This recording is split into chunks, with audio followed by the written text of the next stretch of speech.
Hey everybody, welcome this afternoon to another episode of Geek TV. This is Tony, the Geeky Agent from Remax here in Hamilton, Ontario, Canada. I am going to be chatting today with my good friend Kinsey Lee from Remax Dream in Fort Myers, Florida. She's just getting herself all set up and ready to go, so I think we're going to chat with her in just a second. And I'm going to unmute her, so hopefully nobody in the office is screaming and yelling. And... well, let's see if we can get this going here. Without further ado, here she is, Miss Kinsey Lee, the wonderful and magical Kinsey from Florida. How are you today? I'm doing great, Tony. How are you today? Fantastic. You can hear me okay? You can see me okay? All that stuff's clear? Yeah, I can hear you. Can you hear me? Awesome. Yep. Perfect. We got the Verizon "Can you hear me now" thing happening. Thank you for the beautiful, beautiful roses. Well, it's Valentine's Day, so, I can't let you go without roses. I mean, come on. Right. No, thank you for coming in, though. I mean, that's awesome of you to take the time. I know you're very busy and you got a lot of stuff going on, but we got some worthwhile things to talk about. So it's always a good idea to take the time, especially today, being National Organ Donor Recognition, Donor Day, all that kind of stuff. It's the perfect time to kind of sit with you and talk about your story in general, but specifically about your experience as a transplant recipient and sort of how that's affected your life and how the process goes and all that sort of stuff. So how are things generally with you right now? I am doing amazing. I have never felt better. I felt better than I have in probably the last 10 years of my life. Okay, awesome. Let's see, and I know it's been a busy 10 years. You've got the brokerage in Florida. So how did that, what's your background as far as real estate with Remax and opening the brokerage? When did that all get started and all that? And it's a big, long story, but, the highlights, I guess. Yeah, well, I can break it down pretty quickly. So I started as an assistant for a Remax realtor in the year 2001. Mm-hmm. I then became licensed as an agent in 2003. I'm still at Remax. So I really started with Remax in 2001, but then I got my real estate license in 2003. I ended up leaving Remax for about a year and a half, 2 years, but then I realized the value in the brand. So I came back to my original Remax office with my original Remax brokers, and then 4 years ago, I decided to open Remax Dream. So I bought an existing franchise in historic downtown Fort Myers, and we opened in May of 2014. And it's been going absolutely wonderfully ever since. That's awesome. I know that's a dream of a lot of people to kind of get their own brokerage, get started, and sort of run their own business. It's a big question, I guess, but what's sort of the vision behind Dream? Like, why your own brokerage? Like, why, as opposed to just working through somebody else's brokerage? Like, what's the motivation to get something like that? 'Cause it's a pretty big undertaking for anybody. It is. My motivation was I wanted a place to go to work every single day where I was happy, where agents weren't in direct competition with each other, right, where the vibe and the attitude was positive and upbeat, where you're surrounded by a group of people that help each other out, and you have every possible tool you need to enter the real estate business and be successful. If our agents need a certain tool, we find a way to get that for them. All of our agents receive a contact management system, online leads, walk-in traffic, up calls. I'm a non-competing broker, so I don't take any of the leads that come in the front door. Everything is handed out to our agents. So and I have no family members that work in my office either. So it's not like I'm hand-picking the leads that are going to certain people. Everyone has the equal opportunity. And, it's really about, I can look over right now and I have Tara sitting at the front desk, and Tara's our agent that's on floor today. And we've already had 3 walk-ins today. So our floor opportunity is definitely worthwhile. I have a team of 2 agents that just joined my company from a different brokerage less than 6 months ago, and they've already closed 7 RE/MAX Dream generated leads. So we stand 100% behind our agents. We support their goals. Whatever their goals are, we're there for them to reach their highest potential. Absolutely. I mean, I think you're just trying to take care of a lot of the day-to-day complaints that people have when they're at their brokerages. Like a lot of places, and a few RE/MAX places included, just feel like going to work. You know, like they just feel like there's ominous kind of, you don't necessarily enjoy Mondays, that kind of thing, right. which is a crappy place to work, to be honest. It is. But yeah, I freaking love Mondays. I absolutely love them. I get really pumped up on Saturday and Sunday, and you'll find me in the office on the weekends, and you'll find me, bouncing around town doing either real estate related activities or activities to promote organ donation. And I don't think that I take a day off. I took a few days off when I was in the hospital after my transplants, but I was on the phone and on my laptop as I was being, taken in for my surgeries, and I was back on the phone 2 to 3 days after. And when you love what you do, you never work a day in your life. No, exactly. I mean, I think that was I just came back from Inman Connect in New York and had the opportunity to see Simon Sinek there, and one of his big takeaways was basically, if you spend an exorbitant number of hours working on something that you hate, that's called stress. But if you spend the same number of hours working on something that you love, then it's called passion, because it's just not like work anymore. It's just like something that you really want to do, and the place you want to be, and the things that you want to do, and you have that room. At least for me, I mean, this is what real estate means to me, is like just have that room to be creative and kind of really show off who you are, kind of thing, to an audience of people, and those people that resonate with you will connect with you, and you can work with them, and those that don't. And absolutely, and then the more work that you put into it, the more you get out of it. I'm just going to flip through. I think I sent you the pictures from the slideshow that we had going on here. So just to show that, you are about fun. I think that's pretty evident. Anybody that follows the Dream Instagram feed or yours or on the Twitter feed, it's pretty self-evident that you're involved and you just like to make it fun.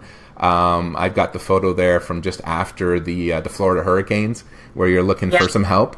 The hot single lady. The photo that went viral. A little bit, yeah. It was shared well over 1 million times.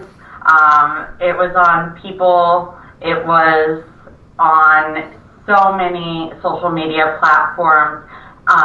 And it was just silly. It was a silly photo that I did, but I got to use that as a platform to raise awareness for organ donation, which is my passion. Absolutely. And just looking through them, I think the common theme that I see anyways is that there's always a lot of joy involved in what you do. There's always smiling faces, and I'm sure there's hard times like everybody has. But from what you're looking at here, I mean, even in the tough times, you manage to muster up a smile and to kind of find a little bit of humor and joy in what you're doing. I know the pictures that we've got here, you've just had Alexa from Connecticut down, a RE/MAX girl just to visit, and there's a photo in here with Sue, Pinky, who I know pretty well and stuff. It's a lot of fun. In our office also. Yep. A few pictures of you and your son, Lincoln. And he seems to be like I do. Like I've got my kids pretty much everywhere as far as my Instagram and Facebook feeds are concerned. I know they're a big, huge part of my life. So to not include them would seem weird to me. And he seems to be a pretty front and center part of what you're doing there. So how's does he sort of see all this, like with you going through the transplant stuff? We'll get back to sort of the whole story, but I was just kind of wondering, like, how do you explain to him sort of what's happening, and how does he sort of manage that or cope with that as far as he goes? Lincoln was 8 years old when I received my transplant, and he just turned 9 on December 16th. Lincoln is absolutely amazing. From day one of my kidney failure, he has stood by my side. He's gone with me to doctor's appointments. He's gone with me to speak to my doctors and my surgeons through the way. Every time I've been hospitalized, he, through his father's phone, he'll FaceTime me. We FaceTime 3, 4, 5 times a day. If I'm in the hospital, he comes to visit me in the hospital, and he knows the entire process behind organ donation. So even though he's 8 years old, before he goes to bed at night, he prays for life. He prays for he prays for the families of organ donors. He prays. He's for being 9 years old. This is a huge experience for him to go through, and I can say that he handled it amazing, absolutely amazing. He went with me. He's met my organ donor's family. He knows about my organ donor. He knows that someone had to pass away in order for mommy to live, and I think that is going to be huge in just his direction with life, because he is so kind and so giving and so happy. I could not ask to have a better child. So it's just heartwarming to hear him speak and to see how honest he is about everything that he's been through with me. Of course. And I mean, you deserve a lot of credit for that too, as far as I know a lot of people may tend to like sort of protect them from all that sort of stuff, to kind of shield them or keep it sort of a secret as to what's going on. But just the fact that you have him involved and explain to him how the process works and what's going on, I'm sure has just changed him irrevocably for the rest of his life, and for the better. Just sort of made him a better person going forward, because he understands that the humongous act of just charity and kindness that it takes to be an organ donor is just incredible. The fact that you're willing to give that much of yourself even after life to help other people is just a really profound statement of who you are and what you think of other people in the world, really, at least from my perspective. So what was, like, how did it all transpire for you from, you're a double organ transplant recipient. I know you were going through that while we were at R4 last year, getting recovered and all that sort of thing. Walk us through it, I guess, as best you can, from when you sort of found out that you needed to get the transplants done to up until like sort of waiting and hoping that it was going to happen to actually getting the surgery. Like, what was that whole process like for you? So I was diagnosed with stage 5 kidney failure on Halloween of, it would have been 2016. I was hospitalized and then sent home after about 5 days. I met with a kidney doctor who said I was either going to need a transplant or to start dialysis. So I was originally diagnosed with type 1 diabetes when I was 10 years old. So I lived the last 27 years of my life with type 1 diabetes.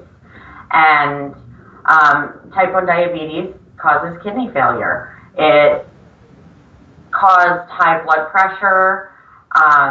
My son was born prematurely. Type 1 diabetes can lead to a lot of issues: blindness,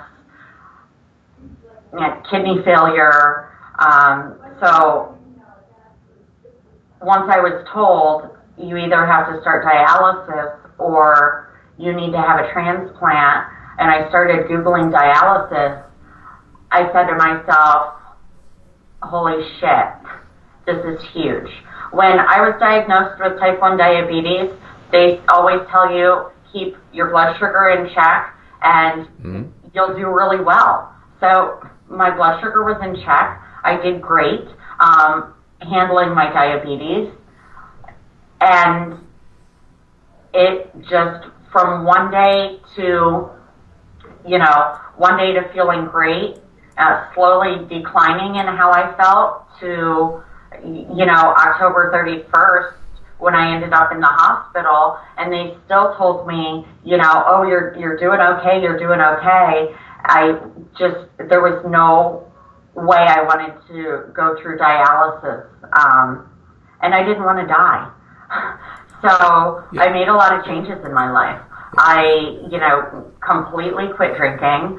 I changed my entire diet to everything that could possibly be filtered through your kidneys and make your kidney failure worse.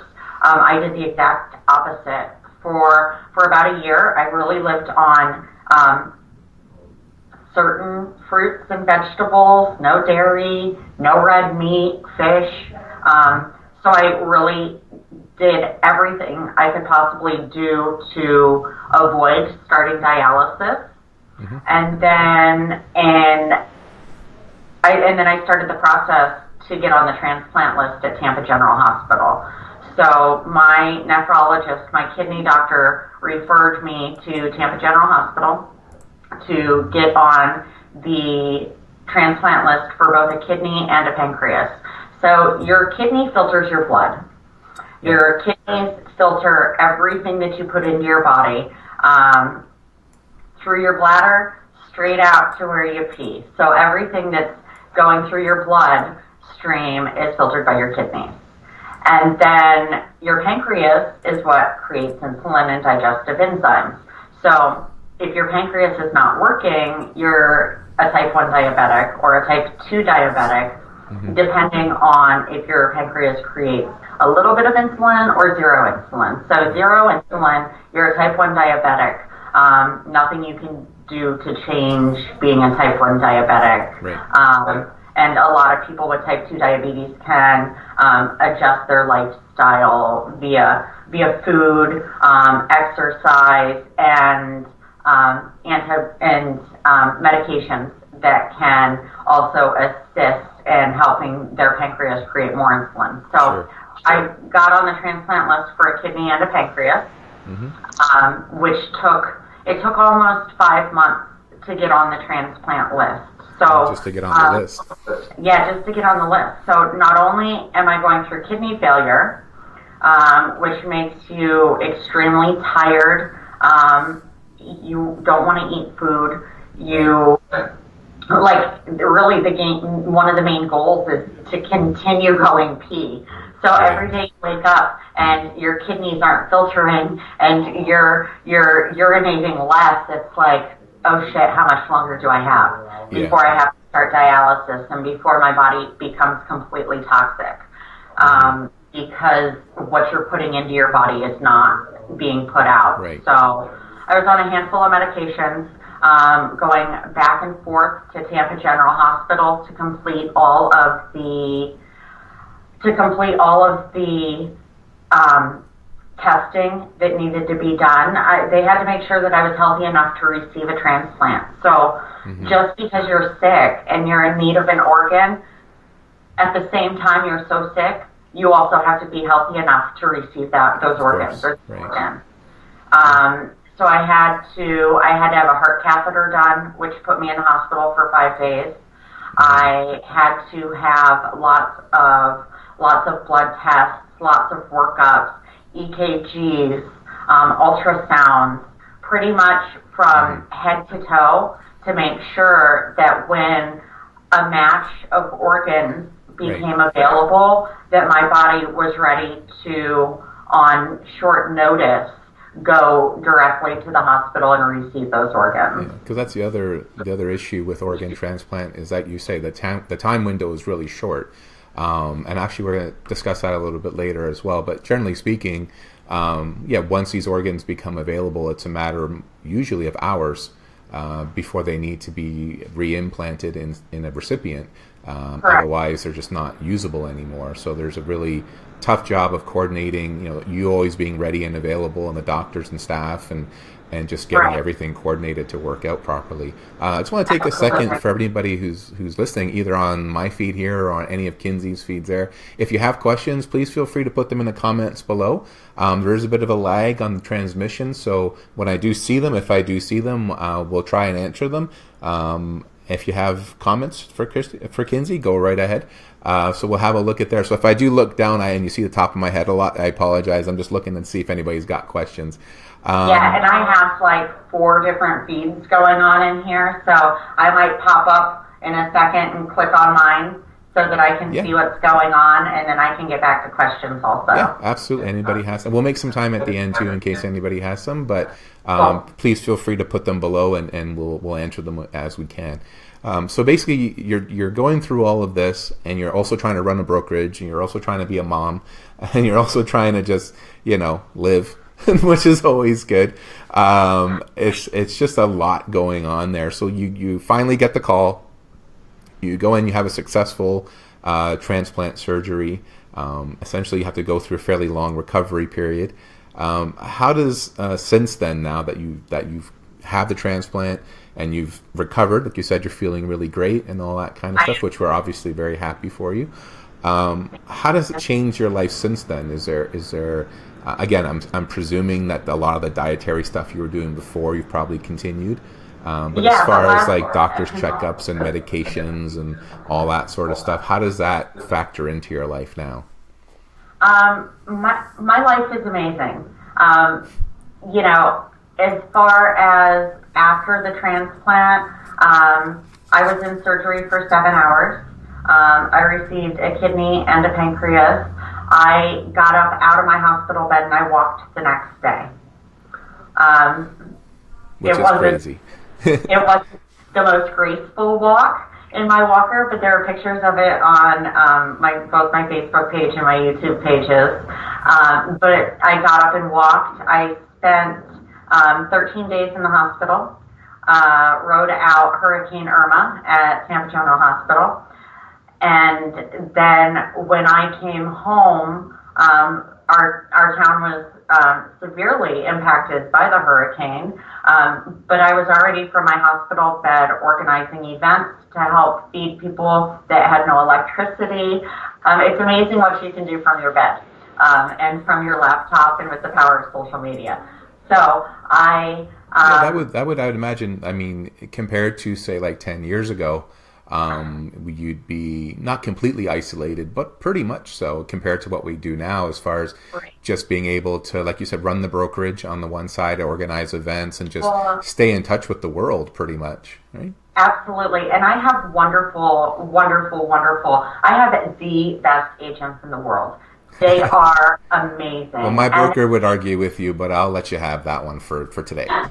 Right, but I'll take that one for the day. And my office staff is amazing. Without Nick and Tracy, none of this would have been possible, and I would have gone out of business.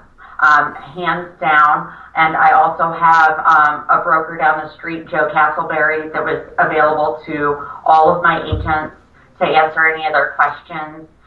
Nick handled everything from, the phones, the questions, all of the technology, making sure that the mail at my house was picked up. Tracy did all of our day-to-day operations. She's amazing. My best girlfriend, Heather, is a signer on all of my bank accounts. So Tracy and Heather would meet up to make sure, the bills are paid, the agents are paid, everything is taken care of. My neighbor Justin watched my dog. My son's father, kept Lincoln for close to 2.5 weeks and just stopped by for visits. Mm-hmm. So everything works out perfectly. I'm very, very, very, very blessed. Yeah, and I think that it ties into actually a few things that I've been talking about lately with a few other people. We've got a gentleman, Rob Hahn, who's coming to the AREA conference here, and I interviewed him last week. And a couple of things that we discussed with him, actually, mainly his big takeaway in real estate specifically, because he's married to Sunny Lake. I don't know if you know Sunny. She's fairly well known, and she's been around. And he commented last week that the people in the real estate industry coming from, he came from corporate life and a bunch of other things, just seem to be like the nicest people in the world. So I think I can't disagree. I mean, I find it You get all kinds of people. I think we have over 500 agents at our brokerage, so you get Right. all kinds of people. But in general, I've noticed, especially being part of the Remax network, I presume it's similar at other brokerages, but I only have experience at Remax. But I know from the support network, the charitable activities with Children's Miracle Network and a bunch of other things, it's just incredible the lengths that the people that I know that don't live anywhere near me. So I know agents basically across the United States and Europe, and I know you and Sue and a whole bunch of other people. Just that support network is ridiculous. And I haven't seen it anywhere else. I haven't seen it in any place else that I've worked or any other industry, although I have close friends from other places that I've worked. And just that willingness, I think, to give back to the community, like yourself, like organizing events around organ donation and helping people out after the hurricane. In the real estate industry, for whatever reason, that whole community-minded spirit, maybe because we work so closely with the people in the community, like we're invited into their homes, I think that desire to give back to the community is pretty strong amongst the realtor community that I can see. And yeah, it blows my mind every time I hear different stories. And just, I know you, like I said, recovering from transplant surgery and still working towards helping people who got affected by the hurricane. That's an incredible story in and of itself, right? Aside from the fact that you went through the double organ transplant and everything else that you're having to deal with, right? I mean, that was where that viral photo came from. It is. And, I just love people. And I love seeing people happy, and I love seeing people succeed. There is no better feeling than seeing the people you surround yourself with happy. Absolutely. And I think I see that sentiment a lot, especially in real estate, especially amongst the best brokers. The best brokers, they're not managers, they're like leaders. And again, that goes back to something Simon Sinek said at Inman last week. There's a big difference between being a manager and being a leader. And I think I from what you're telling me, from what I've heard about you, from what I know about you, you seem to be more of the leader type. Like you really are invested in your people. And I think, being that kind of person, it comes back, right? It means, and Simon, again, to quote him again, it just seems like all these things happen in the universe that all come together. So I went to Inman, I listened to Simon, I interviewed Rob last week, and everything kind of seems to kind of come together at some point. But his thing was like, you never really lose doing something nice for somebody else. At some point in the future, that person will be there for you in some way. So I know you being invested in the brokerage, I'm sure once you got yourself into a position where you needed some help, people were just more than willing to help because that's the kind of person you are. So they wanted to reach out and give back to you. So they deserve a ton of credit too for everything they did. Absolutely. And the Remax family has been absolutely amazing to me through this entire process. Before I went in for my surgeries, Dave Linegar and Adam Contos sent me a video wishing me good luck, a bomb video. And then after my surgeries, Tabitha Wewell, who's in Northeast Ohio, who's one of my Remax girlfriends, she came down to take care of me and help me out around my house after the hurricane. So she got here and my house still didn't even have power. So I have friends throughout the network that, have been just absolutely amazing. My agents have been amazing, and just the outpouring of love through the Remax family. And I'm even going to say the Keller Williams family has spread some love there too. Nice. So it's not just specifically Remax. No, absolutely not. And it's not, because I also, and this happened about 10 days ago, I met a girl via Facebook, Andrea Webb, who needed a kidney transplant. She had been searching for a living kidney donor, and Jenny Swain, a Keller Williams agent that had never met her, donated her a kidney. So, we're two large organizations between Remax and Keller Williams, and just to see the love and the support from all of the real estate community helping each other out, and sharing the importance of organ donation. It just makes my heart smile. Yeah, and speaking of Tabitha and Alexa and DJ Yeah. Dewey, and they had Barbie Kinzie at R4 last year, which I was happy to pose for a photo with her. Yeah, you were not there, but you were everywhere. It was funny. I heard that I went clubbing. I went out to dinner with my R4 party posse. We were up on like the 40th or 50th floor of whatever building we were in, overlooking Las Vegas, and you were right there with us. So. Yeah, and then I went. Tabitha took me on a helicopter ride over the Hoover Dam. I was found on the Strip dancing on a bar. Broker Barbie was everywhere this year, and I'm really, I won't know until the 23rd if I get to go or not, just because I have a virus right now that could possibly, if left untreated, affect my kidney, but I've had a lot of medication changes. And I am hoping I get great news on the 23rd, and I will be able to make it. I have a plane ticket, and I have a room. I haven't gotten my registration yet, because that's the only thing that's non-refundable. But I am hoping to make it for at least 48 hours. That would be awesome. I, unfortunately, will not be there. But I hope you have fun. Maybe I'll send you a Barbie geek or something to carry with you. Oh my gosh, that would be so cute. Oh my god, I love it. I love it. But speaking of that, I mean, like again, post-transplant, the things that kind of change in your life. I know recently you were posting some photos because your son was sick, but then because of that, then you've got to wear a surgical mask and that sort of thing.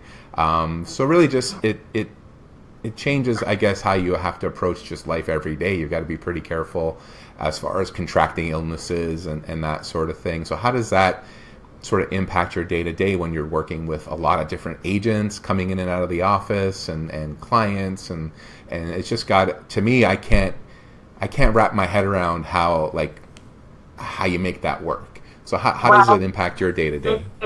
You're gonna laugh. So if you were to take a loop around my office, we have automatic hand sanitizer stations on the walls. So we have them by the front door, by the conference room, so by our restroom. So every time you enter or leave a certain room, we ask that you hand sanitize. Our agents also don't come into the office when they're sick. And if anyone coughs or sneezes while they're here, they also get a surgical mask. We keep a box of them here at the office. And we are very, very conscious about spreading any sort of germs and disinfecting, just because the medications I'm on suppress my immune system. So I'm more likely to catch a cold if someone sneezes across the street than the average human being. So with my son being sick the past week, gloves, mask, lots of showers. I shower with antibacterial soap, the same soap that they use in the hospital before you go into surgery because it's a germ barrier. And I pretty much use that every day. And so, it's really just being, if someone touches you, when you go to pay for something with your credit card, when you touch door handles, to make sure that you wash your hands a lot, you use a lot of hand sanitizer, and you keep your germs at home is one of the main things. Is I see people and business owners that will not allow their employees to stay home when they're sick, and they're risking other people's health. So it's, I said the other day, well, it's about time to start homeschooling my child because, he's been sick now for a week. And people send their kids to school sick. People go to work sick, and it's just, there's this big nasty flu outbreak right now. And if people were to just stay home, or if they go in public, wear a mask over their face so they're not spreading their funk with the entire world. You just have to be conscious and keep in mind that there are other people out there that if they get sick, it's a lot more than a cough or a cold, because if I were to get the flu, that would probably be a 4 to 5 day hospital stay for me. Yeah, and that's a good point. I mean, I think, as you mentioned, it does start a lot with employers. Employers kind of having the grace to allow their employees to be at home when they're sick. The technology allows them, hopefully, to work from home, depending on what kind of job that they have. Right. But yeah, if adults are forced to go to work when they're sick, they're also forced to go to work when their children are sick. So where do their children go? Right. So it's just it's a cascade kind of effect from there. So it's just more awareness.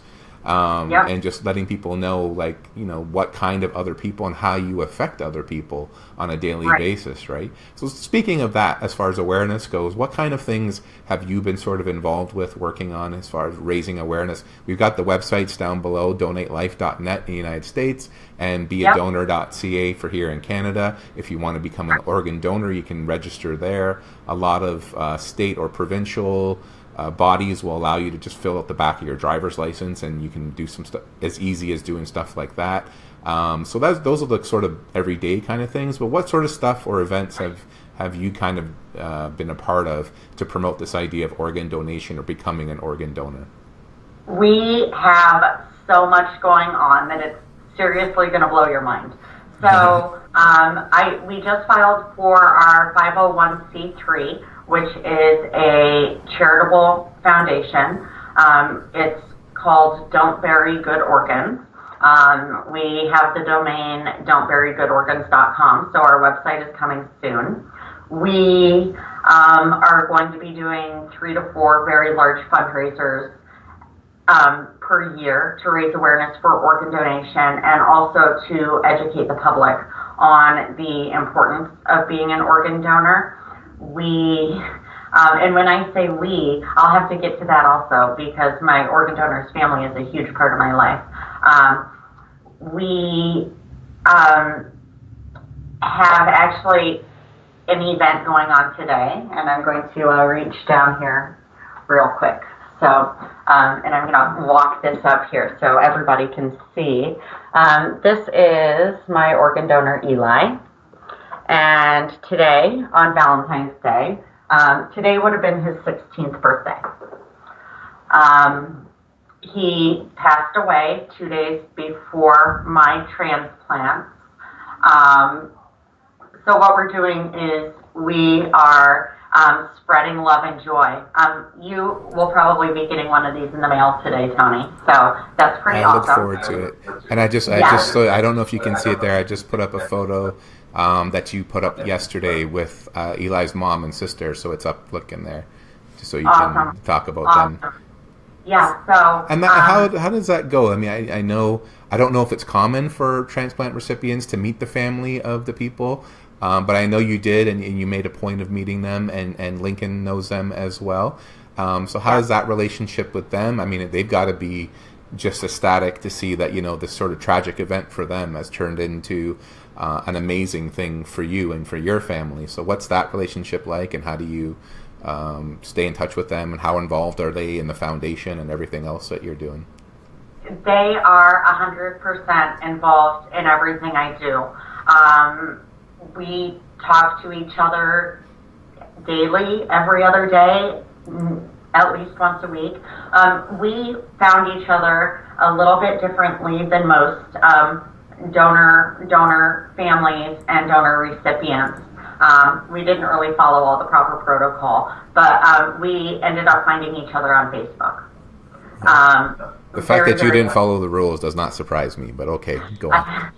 I'm not very good at following the rules, and either is Eli's family. And so we're all cool with that. But so we have an amazing relationship. Every moment that I get to spend with them, I enjoy. They are my family. They're there for me if I need them. I'm there for them. Anything they can possibly need. So today I'm gonna go into our little random acts of kindness, and these can also be found if you wanted to print them out if you didn't receive any. But anyone can stop by my office and pick them up. We also have there are 5,000 of these floating around today, and we want them to continue spreading spreading acts of kindness. So I'm going to read you the card. It says, you're receiving this random act of kindness in memory of Elijah Angelus Mayhew, who would have turned 16 this Valentine's Day 2018. Eli had a big heart and was always willing and wanting to help others. In his passing, he donated 6 organs, saving 6 lives. His big heart and loving ways will continue to touch others as we share random acts of kindness in his memory. You can be a part of this by posting the gifts you received on his Facebook page, Eli, hashtag 6 is greater than 21, or use the hashtag 6 is greater than 21 on your social media posts so we can all see how far Eli's random acts have reached. So as I know, I get very, very emotional. But I've already seen probably 50 acts of kindness that have been spread. And I know within downtown Fort Myers today, there are several restaurants, several bars that are paying it forward. They're giving free drinks, free appetizers, along with this card. And our hopes is that it just continues on and on and on, and that this card, we've had 5,000 of them out there. If one card gets shared 10 times, that's 50,000 people that this could reach. So I actually, yesterday when I was, stalking Gary Vaynerchuk, because Gary is like one of my favorites. So I found that he was in Tampa yesterday and asked him if he was an organ donor. He said yes. He said, he's not going to use it when he's dead, so he might as well pay that act forward.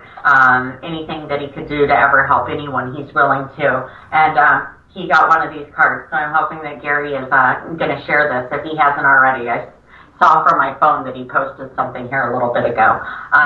But so what we're doing today is Valentine's Day. Thank you for the roses, Tony. You're amazing. Today would have been Eli's 16th birthday. Today is National Organ Donor Day. Today is National Heart Day. Today is the first day of Lent, which is also Ash Wednesday. So there are so many amazing things that you can share with others and give random acts of kindness throughout the day. And you can post them on that Facebook page or on Instagram with the hashtag 6 is greater than 21. And go, and I just hope that it just keeps spreading and spreading and spreading. The more love, the better, and more happiness. Oh, of course. And I think that's, what you're essentially illustrating is the power of, like they said, the paying it forward and that, but magnified by the use of things like social media to kind of just keep it going, kind of thing. Absolutely. And I think it's incredible how far one person can reach now compared to even 5 years ago or 10 years ago, and the impact you can have. Like I said, your one photo just went viral, more as a funny tongue-in-cheek, but then you use the opportunity to promote something pretty serious, right? So I did. I did, and that photo was translated into, I think they said 206 different languages. Oh, I wouldn't be surprised. With legs like that, it probably traveled around the world. Absolutely. And even the hateful comments, I'm like, you know what? I got him interested. I don't really give a fuck what someone has to say about me. But I got him interested, and that's all that matters. You're never going to escape the trolls online. They're always there. But as long as they stay under the bridge, we're good. So I'm not too worried. But no, it was an amazing. It was. When I saw it, I laughed my ass off, because I don't know you super well, but I know you well enough. So I know your attitude, and I follow you along on Instagram and that sort of thing. So I kind of get a sense of who you are. And when I saw that, it was like, well, of course she would do something like that. That was just. I wasn't surprised, but I did laugh, and I wasn't surprised that it caught on like the way it did. And just the fact, like I said, that you took something like that and made it that was, it was a joyful thing. It was a funny tongue-in-cheek thing, even in the face of, the aftermath of the hurricane. But then to make it even more positive by making it a platform to kind of speak about the fact that you're a recipient and an organ donation and that sort of thing is just incredible. So, that's amazing. So basically, I think we've kind of covered everything we wanted to talk about today. I don't see a lot of questions popping up, which means I think that just means that we explained everything really well, so everybody understands what's going on. I am going to be talking, I think I mentioned to you before, so I think next week, I have a friend, again through our RE/MAX network, through Lee Brown, I made friends with Dr. Gloria Elliott, who works at the University of North Carolina at Charlotte, and she actually works in a research field that's looking to make organ transplants a lot easier, a lot less expensive. So what she's doing is actually, how you have to wait, and there's that limited window that we talked about, like once a heart becomes available, you can only use it within 5 hours. She's looking at eliminating that completely, and making it so that getting an organ transplant will be almost like going to the grocery store, where you can just kind of walk into a hospital and they're just there waiting for you when you need them, and people who need them. Because right now, I think the estimates are there's something like 120,000 people just in the United States alone who are waiting for organ transplants. And then globally, it's a much larger issue as well, and especially in countries where healthcare isn't quite as advanced as it is. And even when you look at things like the military, then military service people who get injured, whether they lose a limb or they require other types of surgery. So she's looking at a broader effort, and we'll be talking to her next week. So I hope you tune in for that. That'll be super interesting. And anything else you want to kind of highlight before we kind of call it quits for the day? Or aside from the fact that you're awesome and it's sunny in Florida and my car is encased in ice here in Canada and all that sort of stuff. I wish I could look out the front door of my brokerage and see palm trees. I can't do that, unfortunately. I'm looking through my front conference room right now, out the front windows. It's sunny, there's palm trees, it's beautiful. But what I was going to follow up with your last comment is, on average, 21 people pass away every single day while waiting for an organ transplant. Yep. Yeah, there's a dire need for it, for sure. Dire need. If you and if you're a healthy individual, you can donate a portion of your liver and or a kidney and be a living donor. You only need one kidney to stay alive and to stay very healthy and alive. I have 3 kidneys. Well, there you go. Yeah, we joke about that, but I only have 1 kidney that works.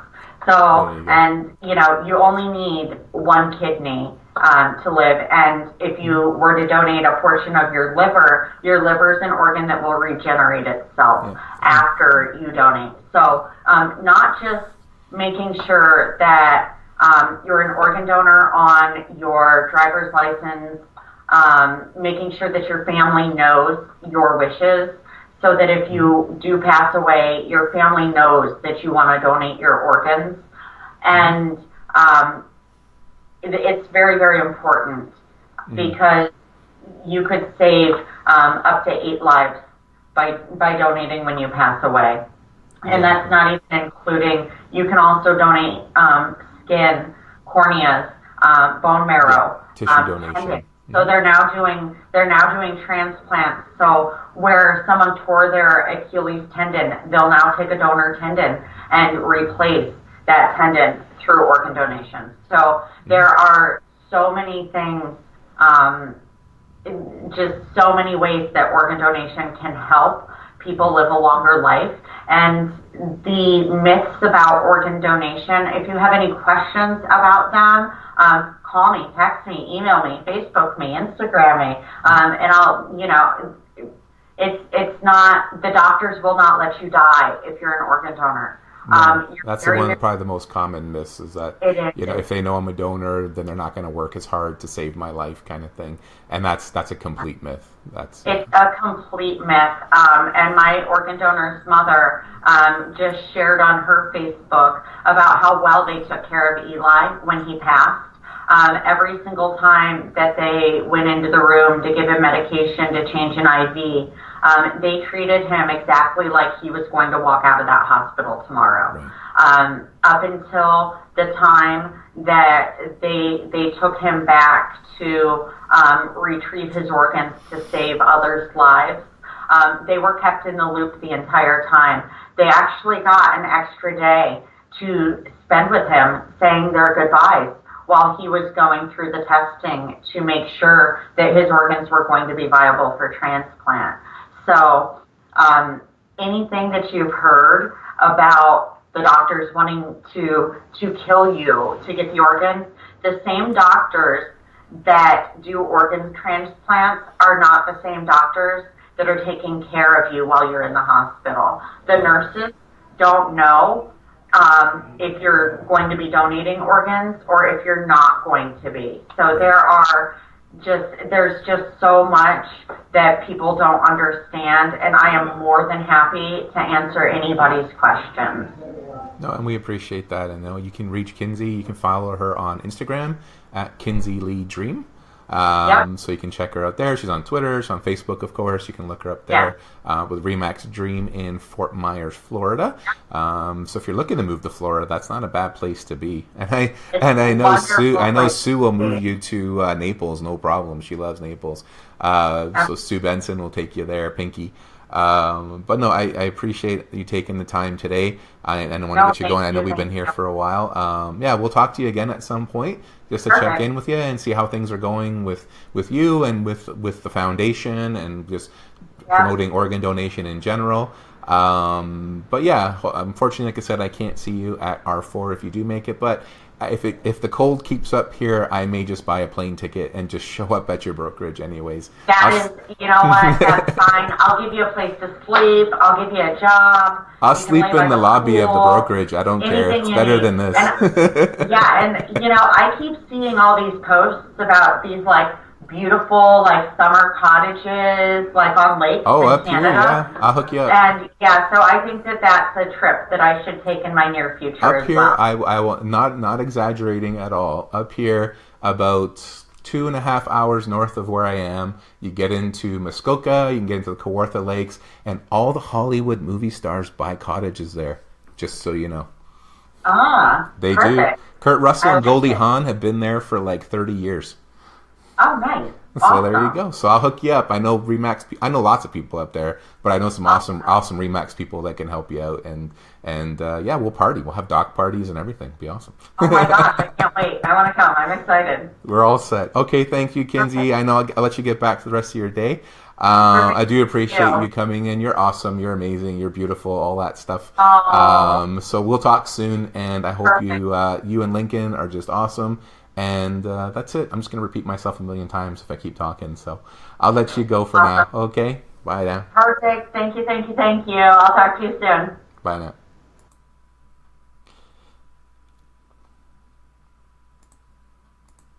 So there you have it. That was my friend Kinsey Lee from Remax Dream in Fort Myers, Florida. She received her double organ transplant a little over a year ago. And I remember roughly at this time, or a few weeks from now, we were at R4 in Las Vegas. And she was in recovery, so we wish her the best. She seems obviously to be doing awesome. She's an awesome human being working away at Remax there in Fort Myers, Florida. And as I mentioned, roughly this time next week, we'll be here with my friend, hopefully, Dr. Gloria Elliott from the University of North Carolina in Charlotte. And Dr. Elliott works on organ transplants, but she's working on the science behind it, trying to make it a lot easier for it to happen, a lot less expensive. Right now, organ transplants, or if you're storing tissues for long-term storage, they use liquid nitrogen, which is a very expensive process. She's looking at things that are basically akin to freeze drying. So you have freeze-dried organs, and you'll be able to go to a hospital one day, and if you need a kidney or heart or anything like that, they'll basically just be able to pull it off the shelf and reconstitute it and implant it in you, and away you go, and hopefully solve this dire need for organs that exist in the world. Thank you for tuning in with me today. I appreciate y'all. There's a whole bunch of people watching. Just want to let you know this has been Remax Geek TV, or at least my version of it. I am Tony, the Geeky Agent from Remax here in Hamilton, Ontario, Canada. If you're looking for me online, you can find me here, obviously, on Facebook. I'm also on YouTube and Instagram mostly, but also on Twitter, Tumblr, Snapchat, and Pinterest, although Facebook, YouTube, and Instagram are the main channels that I use. You can contact me directly if you have any questions about organ donation here in Canada, what it involves. If you'd like to get in touch with Kinsey, I can do that as well. You can text or call me at 289-237-9896 or email me at tony@thegeekyagent.com. You can also find me online at thegeekyagent.com or hamiltonlifestylesearch.com if you're looking for a home in the Hamilton area. And I believe that is pretty much it for me today. I want to wish you all a happy Valentine's Day, a happy Hump Day. Hump Day and Valentine's Day on the same day. Who would have thought? Have a great day. It is National Organ Donation Day, so if you have a moment, go to beadonor.ca here in Canada and sign up and possibly become a living donor if possible. Thank you again. I love you all. If you're watching this on YouTube, please click on the subscribe button and have a look at our future videos upcoming. And until next time, as always, thank you for tuning in, and I'll talk to you soon. Bye for now.